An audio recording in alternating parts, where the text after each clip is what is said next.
what I'm doing here at the moment is just a simple little polishing of this extreme primitive pot of mine. And what I do is I'll show you, we'll make a little video of this sometime of how I do it and why I do it. So I'm just going to put this aside for the moment. Let's stick him over here. And because you've seen all of this before, I've not bothered to go through the business of the slab roller, and I've got some coils here. So I've rolled out a bit of clay. The first thing I'm going to do is just smooth it off with a metal kidney. Okay, I'll do that. And then I'll just turn it over and do the second side. I don't like the grain that one sees from the fabric on the slab roller, so I try to mask all of this. And I'll just make a small, simple, little primitive pot. Here we go. I've got a template here. This one is 7 inches, so I'll put that down there, and we'll just cut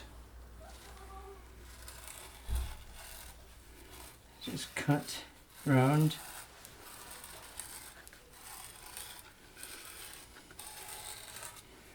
And I'll just take that off. And you all know how I never like to miss an opportunity. So here we go. Let's try and see whether we can make a simple little accent pot with this cut off. Okay, whoa, down, straighten that, flat, flat, flat, flat, flat. Don't need that. And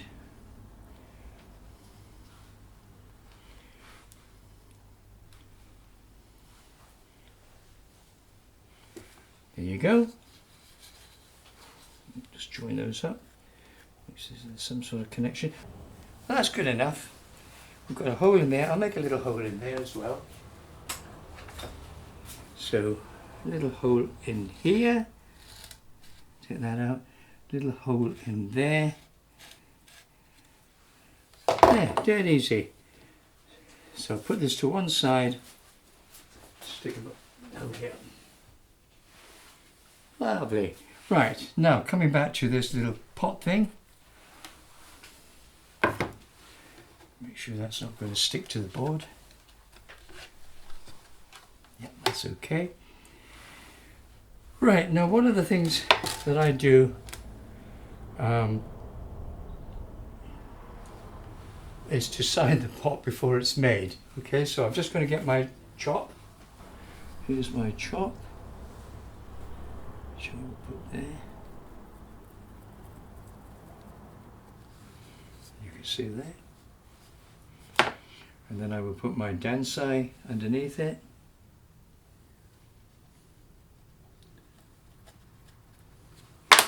And the date, 25. Oops. So the first primitive pot for 2025. Okay, so now that gets turned over and we can start building. Get myself a little stool here. Now, as you've seen before, I just anchor this down like so. I usually leave a tiny little bit, or let's put it this way, I put the actual coil a little bit further back from the circumference of the base. This is a really tiny pot. I mean, I'm only doing this for demonstration purposes of the technique that I use. I mean, you've seen how I build pots, but it's how we go about distorting them that I ultimately want to show you what I do. Okay, so that gets doubled back on itself, so it goes right in there, neatly pushed in, and then right. And then I'll just vibrate it in to make sure it's in contact. I don't use any slip at this point. It's not necessary with these coil pots. Right, so I go on to the inside now, and this is where I had to cut the nail off, because if I left the nail growing it would indent like that, you see, and I don't want that. I want that. You see the difference? So here we go. I go quite quickly as fast as I can. I'm never overly precise when I do these primitive pots, because the whole idea is that they are primitive, made probably by a rank amateur potter. And there, okay, that's good enough for that side. Now I've got to lift this up here. I've got a little tool for that, which is here, and I will just lift that up into there, making sure it makes contact. And this will definitely bind the coil and the base together, no question about that.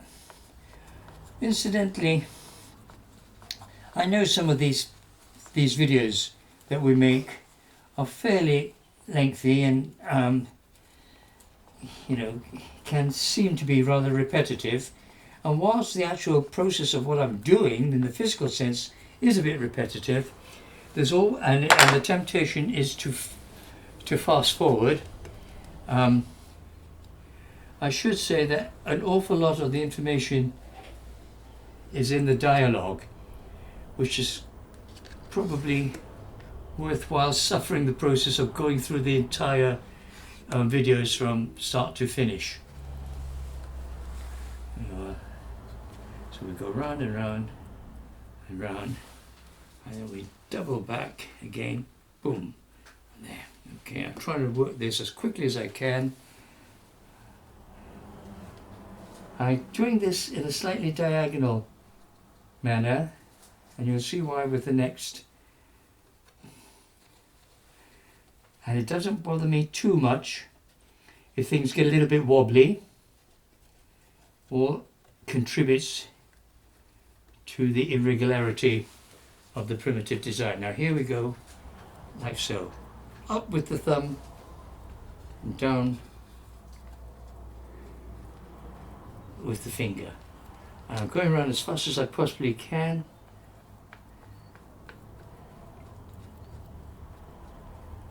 Okay, and this is one build technique that we're demonstrating today. When I put this next line, always make sure it's not on the spot where the last one started. Choose a different spot each time.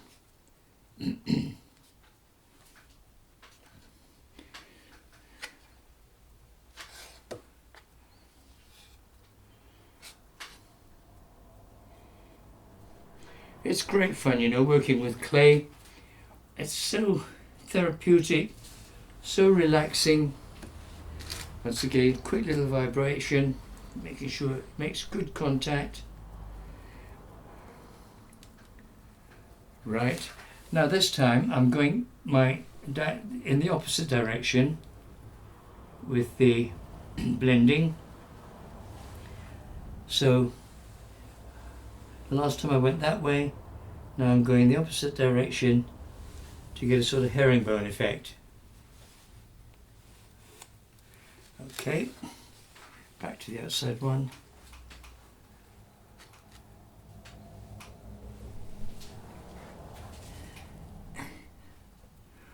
I tend to make most of my pots fairly heavy. The walls are always a little bit macho. It keeps the the tree well stabilized, as it were, when planted up. Right, and the next.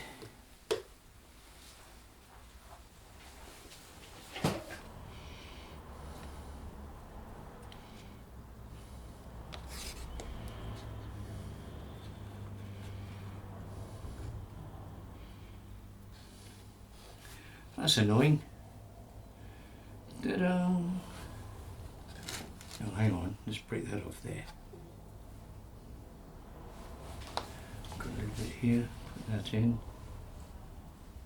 Right.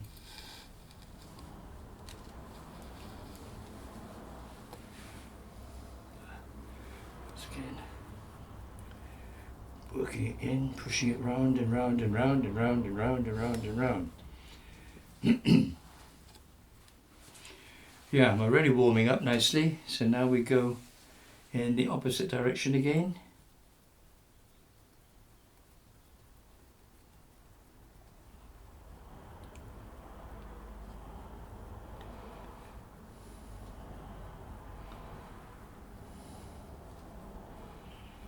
Okay, and I think I'll just do one more coil after this. This would be just a nice tiny little shohin pot, which when finished will be suitable for a little macho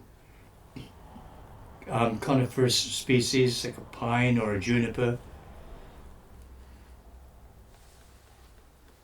Maybe a taxus yew. Nice, yeah, just one more I think. I bet you this is going to be too short as well.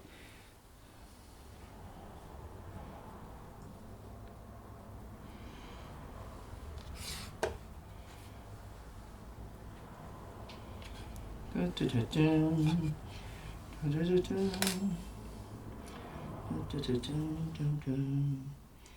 we go again, too short again, darn it. Is that going to be long enough? Yeah, I hope so, not quite. So let's just whack a bit in there. That'll do, okay. So, get the old vibrating thing going. Notice this top one I made a little bit more vertical. Those other ones down there was coming out just a wee bit. I'll show you why in a moment. Right, now the opposite direction.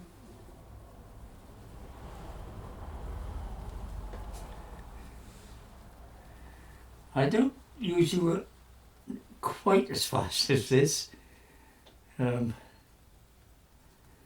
But I'm doing it really just to demonstrate the process for you so things don't get too boring. And here we are again. Such fun.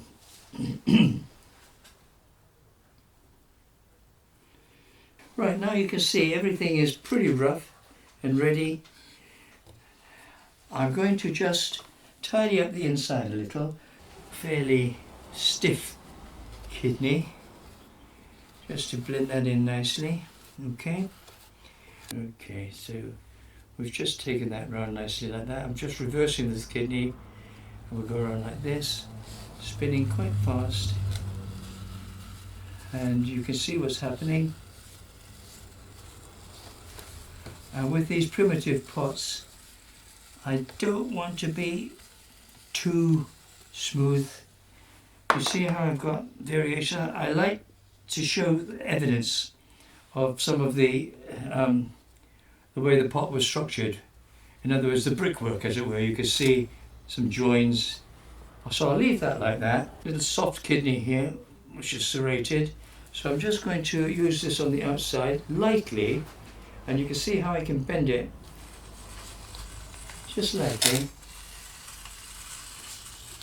And I'll bounce it a bit. Okay.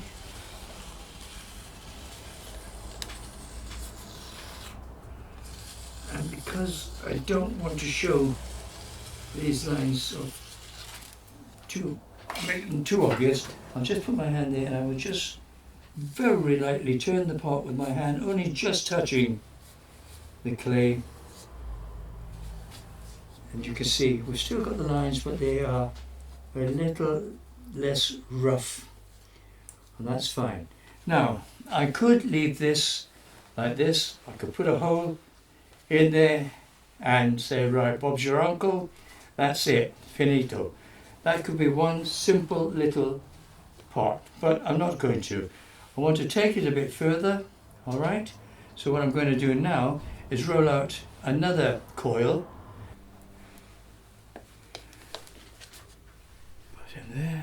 And I've got this slightly higher than that, all right, very slightly.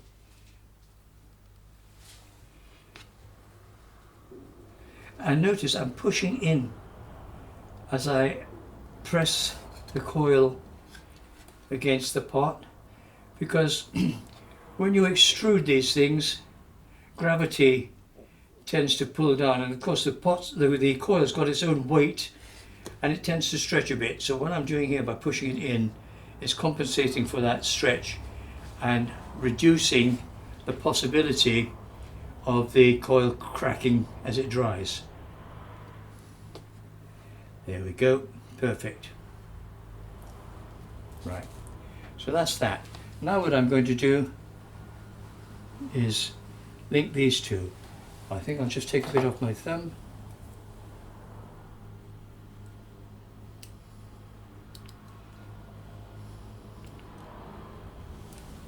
Okay, so now double action again, like so.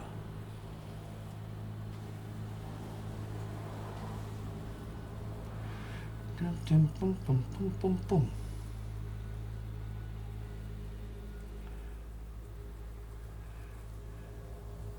I'm making sure with these fingers here, I'm lifting slightly, otherwise this pressure will just push it all down and distort it big time. Alright, now I'm going to do the same underneath, and here again I've got this blooming long nail on the other thumb, so that's got to come off. Oh, I should have done this before.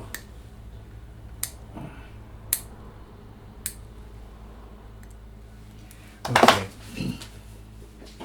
So here we go. I'll do it underneath now a bit.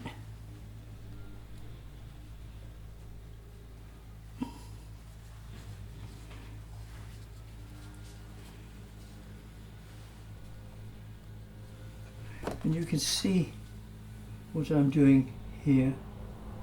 All right.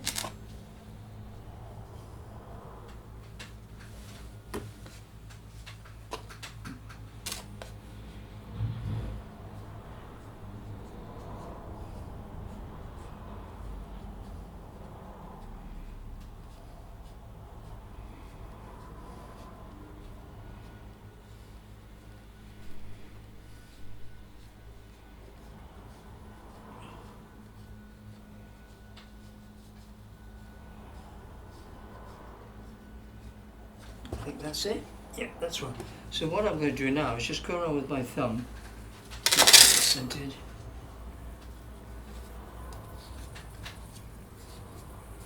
Just do that, and then with this hand we will just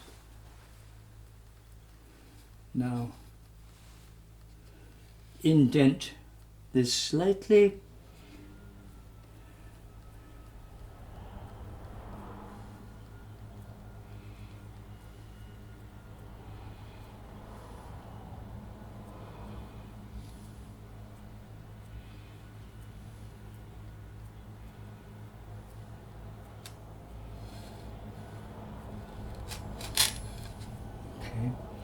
Just go around a bit more, one more time. Round and round the mulberry bush. Here we go. Right, now I will just put my finger in there, and this one here rests underneath the thumb there, and we'll just go around. And what I'm doing is just taking some of the sharpness out of that edge. Okay, that'll do, and I'll do this similarly here, I think.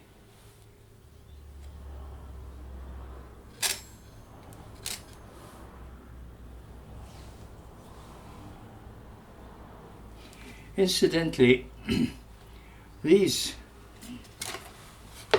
big twirlers are amazing. I don't know whether you can still get these very big ones, but look at that. It's like a gramophone turntable. So smooth, and the good thing about it, it maintains the momentum when you're turning. That's tremendously important. Right, if I wanted to, I could say, right, that's it, end of. But there are variations that we can do. We can distort the pot, which I might do in a moment. Yeah, I'm going to do that now. I'm going to give it a quick twist. Now I think you really need to get a vertical look on this. You can see what I've done there. I'm going to try again one more time, but this time I won't do it directly opposite. We'll do it slightly to one side. And when you do that, you can see it's very, very quick. If you try to make it too sort of correct, as it were, or you think you're doing it correct, it becomes terribly laboured, terribly mannered, and you lose the spontaneity, and you lose the flow and the movement. All these tiny little lines, they're so important to the final design. All right, now, again, I could just whop a hole in there, put a hole in, and call it a day on this pot and say that's it. You can see. Or, so I could do that, leave it at that, or I could distort this further. I'm just going to prepare myself with one or two little sponges, these little rectangular sponges. Of course they're in there instead, hang on. So what I'm going to do now is I'm going to lift this up off there. I'm going to do that. I'm going to push this right in, get it out, and then I'll just whop a couple of sponges underneath to support that. All right. Now you can see how distorted. You see how these lines go in like that, and they create a point, and therefore a movement out there. Well, I don't want that, so we bring that back in, because virtually all art is dependent on line. Okay, so now I'm going to do the same on this side. So we'll have a look down here. I'll just go boom, boom, boom, push that up a bit. Yeah, that's good enough. And now we have to go back to the top and check that everything is as I want it. Back to those things. There. There. There. Now you see how these lines all work together nicely. Alright, now what I'm going to do is just lift the edge here. I'll get a little tool for that, just to take the burr off.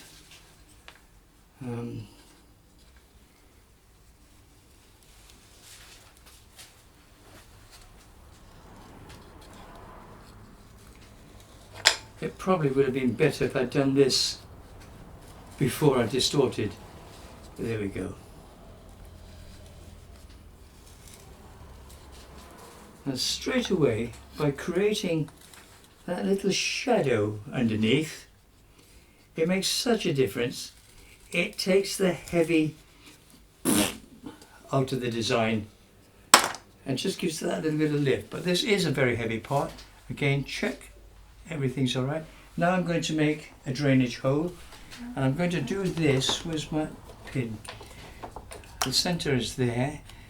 I won't make too big a hole, but I'm not going to use my kitchen tool hole maker. I'm going to just draw a simple one, because being a primitive pot, I want a primitive hole.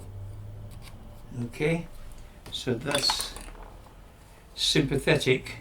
That's in sympathy, I should say, with the rest of the design. Now, the problem really next is putting the feet on. Because the pot is so soft, I can't turn it upside down at this stage. Yeah, so what I'm going to do, I'm going to try and dry it a little bit with a heater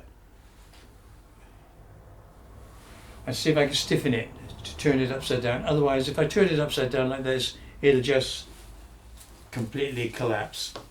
So let's get this here. This, I'm afraid, folks, is going to be a bit noisy.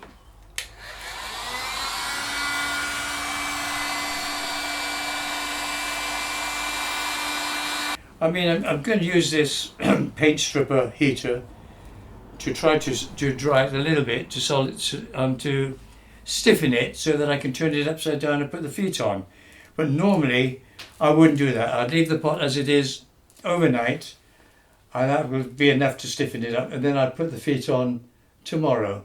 So I just hope that this is going to do the trick.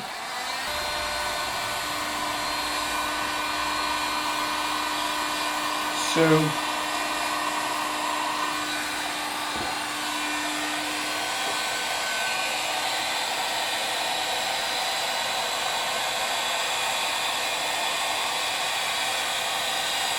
I'm concentrating mainly on the wall because that's what's going to distort when I flip it over.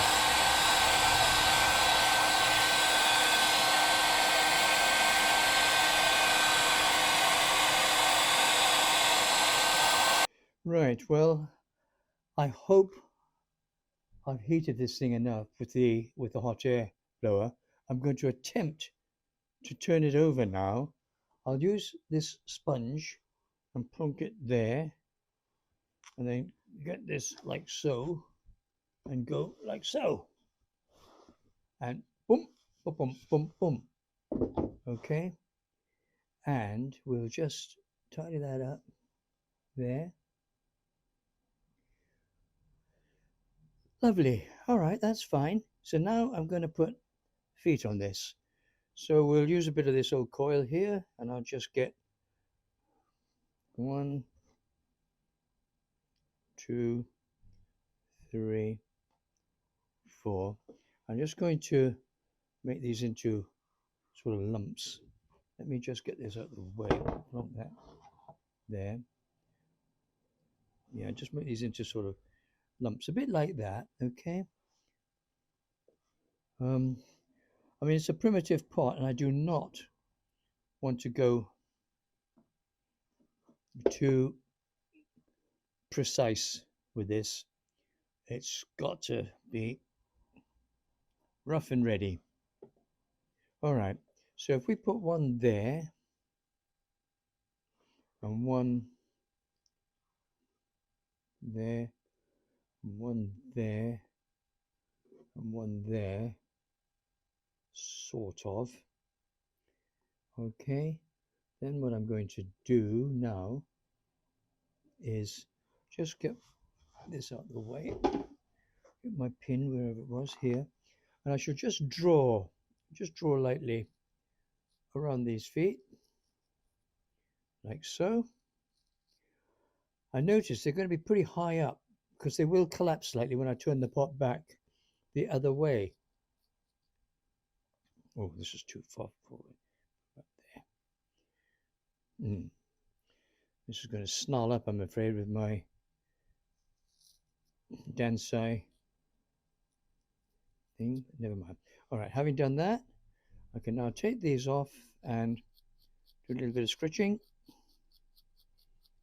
That way, and that way, and the same here, this way,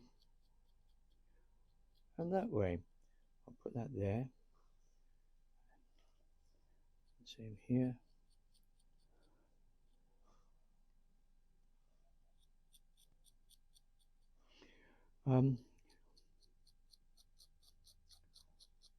So many people whack loads of slurry on. It's not necessary. It is not necessary. The sort of texture that I'm creating here by scratching the clay, and you see it's making little bumps of clay, and they will merge together as the two parts are put together and create their own sort of bonding, their own sort of slurry, as you'll see in a minute when I add some water. Right, here we go. Put that one there. Now I've got to just get a little bit of water. So I'm going to move over here. Let's get this board out of the way.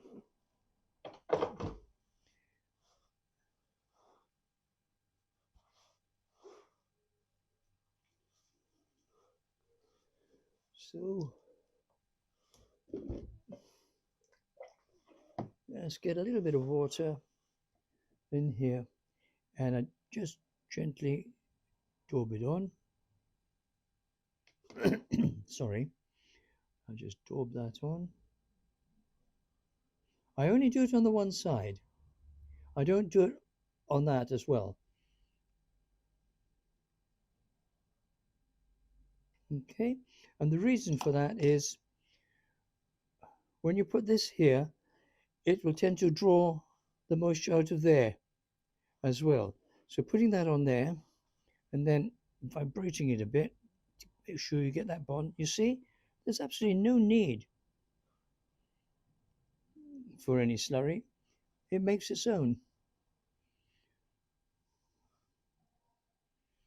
And then vibrate it in. Ta-dum. The whole essence of this pot is chunkiness. So it's going to require a pretty chunky tree. One of these twisted, distorted junipers that are so popular, little shohin ones, or the next size up. I don't like using the Japanese terms, but I think it's called kifu or something like that. Right.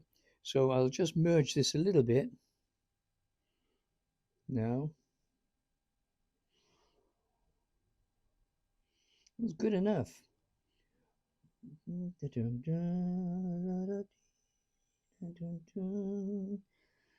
we go.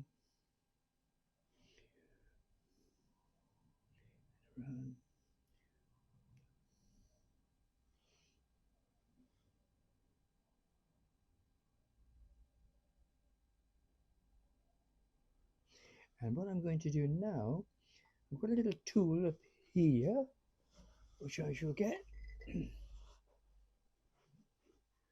This little rubber tool, and I'm just going to go around the front gently and just make sure that it's all bonded.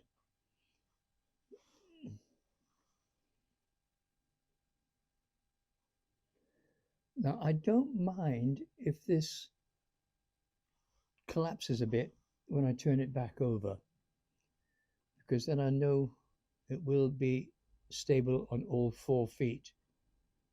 If I had 3 feet, it would stabilize itself anyway. With 4 feet, you can't always guarantee it. There we go. That's pretty good. Now we just have to make 1 or 2 tie down holes, and then that's it. So let me get my other tool for that. So I'm going to make just a couple. I'll put one there, one there, and the same on this side. There. Get down there. And here. These holes are to put wire through so that you can tie the tree into the pot. So that, my friends, is it. I'm just going to check this rim here, and you can see there are 1 or 2 little bits that are not 100% merged, so let's just do that. No, it's not bad. Did a pretty good job there. Okay, I'll just take this. You see this little edge here, the sharpness? We'll just take that out.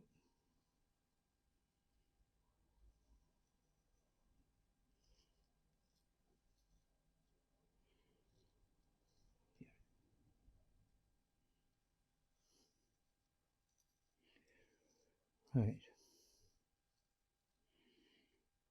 So that's going to be one example of creating a primitive pot, and there are so many variations.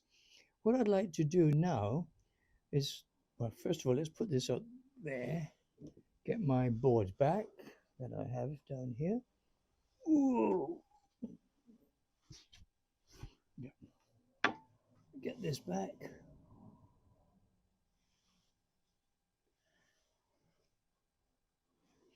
So it definitely distorted a little, but we can sort that. So there you go, folks. There you go.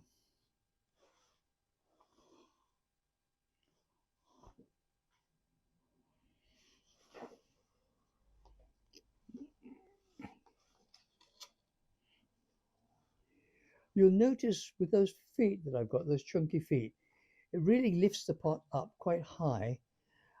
I like to have, I've said this before, but I do like to have this shadow underneath, which gives the pot some air below for ventilation, which horticulturally is good for the bonsai and for the drainage. But more importantly, aesthetically, it does lift the pot. It doesn't look quite so, as I put it.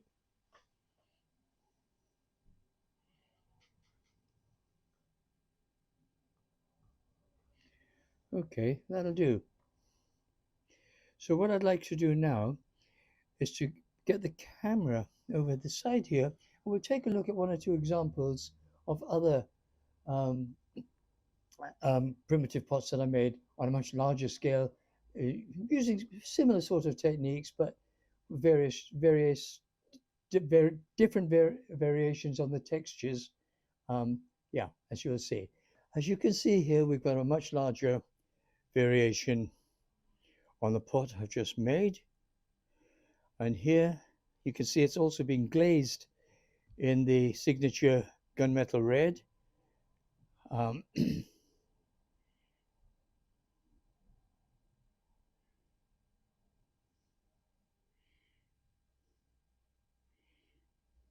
and pots of this sort are ideal for nice large literati bonsai.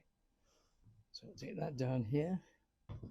Here you can see another one, different sort of thing altogether, um, different sort of texture, different sort of feet. These are my barley sugar feet, right? And then over here we have another one. And in this case, I've used some ammonites for decoration. But this one and the one that we've just seen are ideal for semi-cascade or cascade conifers.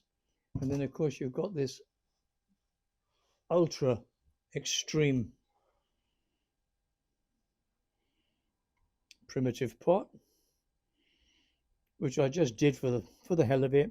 I've done one or two of these before, oh, quite a long time ago. Um, and what you can see here are the different techniques that I've used. I've just used lumps of clay. I've used coils of clay. Um, and just merged them all together. And then once again, introduced my simple little ammonites here and there. And on the top, I've used another tool that I made. I'll go and get one or two of these and I'll just show you. Just hang on a moment. You can see in here I've got all types of things, and I make these little things, and then this sponge is impregnated with oil, and that stops the clay sticking, and then you just go bang, bang, bang, bang, bang when the clay when you've made the pot, and obviously you're working with a softer clay, and that you creates that texture. But there are all sorts of different things. This is tree bark. Um, there's a bit of stone, bit of clinker, and these will give you all sorts of textures. And you can also bash these into the sides to create different types of texture. I think the whole essence of the primitive um, pot is spontaneity. It doesn't want to look too obviously contrived, too perfect. Keep the let the clay speak for itself. That's so important. When you actually stop and think about it, you know the trees grow out of the ground. They grow out of the soil. Clay is a form of soil, so in a sense, you're replicating that when you make your pot. So the pot is your land and the tree is growing out of it. So I like in the same way that we appreciate our landscape in the actual sense, I like to be able to appreciate the pot in its actual sense, but that actual sense being um, the clay saying, "Look, I'm clay. I'm part of the earth. I'm part of the world. Look at me. Enjoy me." So I, I try to keep them as free form as possible. And if we go back to the pot that we just made, you can see here exactly what I'm talking about. Okay, look at this kind of little detail. I don't smooth this out. I'm quite content to leave these like that. This is clay by itself. I suppose if I worked on a wheel, things might be different, but I'm sure that even with the sort of regular forms that you get when you're on a wheel, I think I would still twist them and turn them.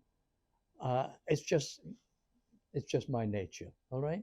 So once again, I'm going to ask you folks, if you've enjoyed this, please be kind enough um, to like, share, and subscribe.